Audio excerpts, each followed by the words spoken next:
Hi guys! Today, let's do a first impression review. Ang dami nagre-request nito, so let's do this. Maybelline Super BB Cushion. I have here the shade Natural. Ang nakalagay dito sa box, it has SPF 29, PA+++.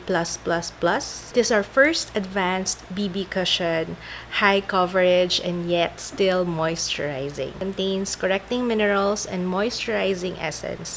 Now flawless, perfect skin look is just a tap away. I think this is my fourth BB cushion na na-try. Nasusubukan. Nakalagay dito how to use, pick up the liquid formula by pressing. Wala namang bago, ganun din. Like most BB cushion that I have. Ang ganda ng itsura niya. Very simple pero elegantly designed. Again, I got the shade 03 or Natural. This contains 14 grams, nakalagay sa likod. So, ito yung itsura niya. May mirror. Ito yung sponge. And then, when you open, ito na yung product. And ayan siya. According sa kanya, it has high coverage, it's moisturizing, poreless finish, radiant and dewy skin. I think that's it. Excited ako kasi gusto ko yung dewy. At the same time, I have oily skin kaya hindi pa ako nakakahanap ng perfect product na okay para sa oily skin pero bibigyan ako ng dewy finish na gusto ko. Sa cushion ha, hindi pa ako nakakahanap. Okay, dito muna tayo sa side na to. Sana ma-even out na yung redness kasi ang dami kong redness ano. Ayan, Game.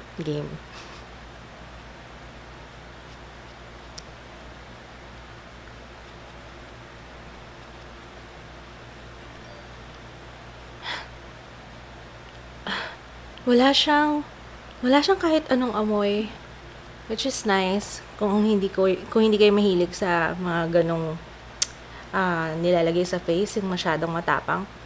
Ito wala ka talagang maamoy. Or wala akong pang-amoy ngayon.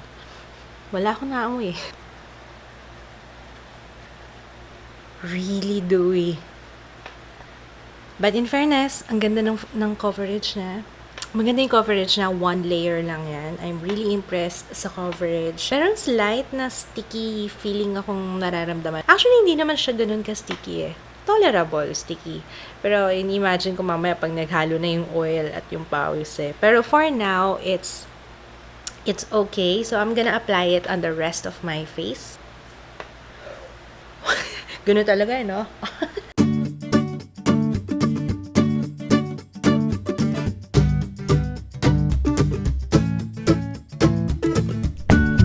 Tingnan nyo, ang radiant Filipino problems. Hindi mo alam kung paano mo i-pronounce yung radiant. Is it radiant or radiant? Ang ganda ng effect niya sa camera. Ang ganda ng finish niya. Nakita ko yung dewiness na nagaganap. Yung kanyang coverage is very natural. So, right now, masasabi kong this is good for everyday use kasi madali lang yung application niya. Tapos, na-even out naman yung skin tone. Although, yung melasma ko talaga, yan, kailangan talaga yung concealer. I like it. Pero definitely, magpa-powder ako dito sa part na to. Dyan. I have very oily skin. So, tingnan natin how it will work.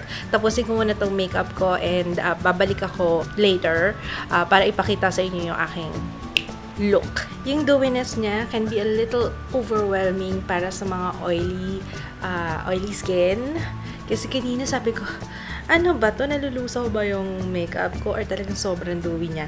It is really dewy. Extra dewy than the usual, pero maganda. Sana hanggang mamaya ganito, pero yun naman ang purpose na aking video para malaman natin kung anong magiging itsura niya throughout the day. For now, thumbs up ako. Ganda!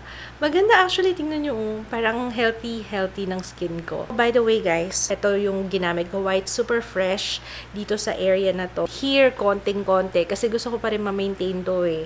Yan o, yung glowy, healthy finish dito sa cheeks. It's now 12:16. Babalik ako later. Update lang guys. It's now 6:41 p.m. Nasa aircon naman kaming lugar buong maghapon. Pero grabe ang, tingnan nyo, okay yung sa cheeks. Pero yung dito sa noo, tsaka dito sa nose, yun ang sobra talagang mag-oil up.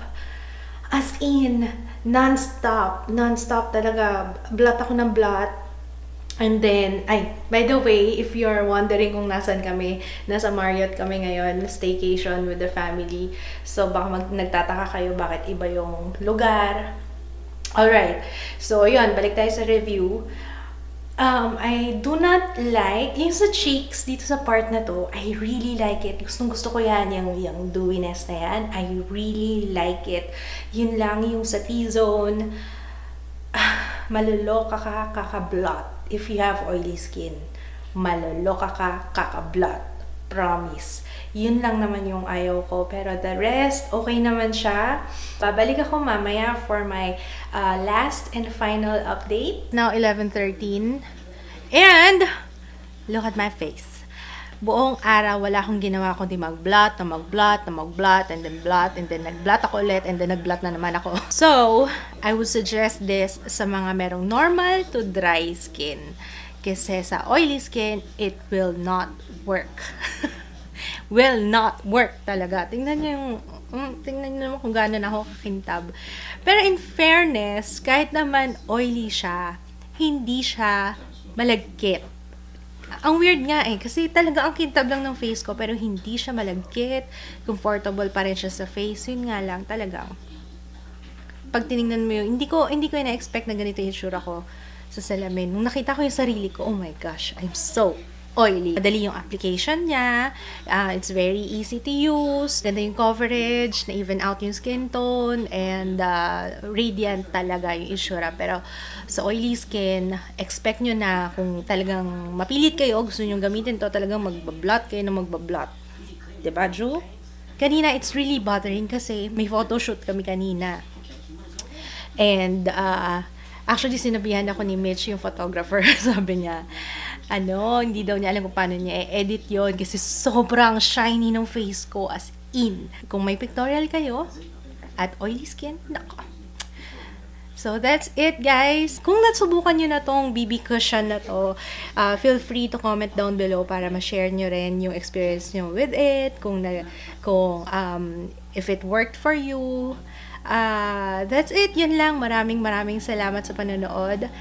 And, comment down below kung meron kayong request for a review and kung anong gusto nyo makita sa susunod na video. Maraming salamat sa panonood. See you again on my next video. Bye!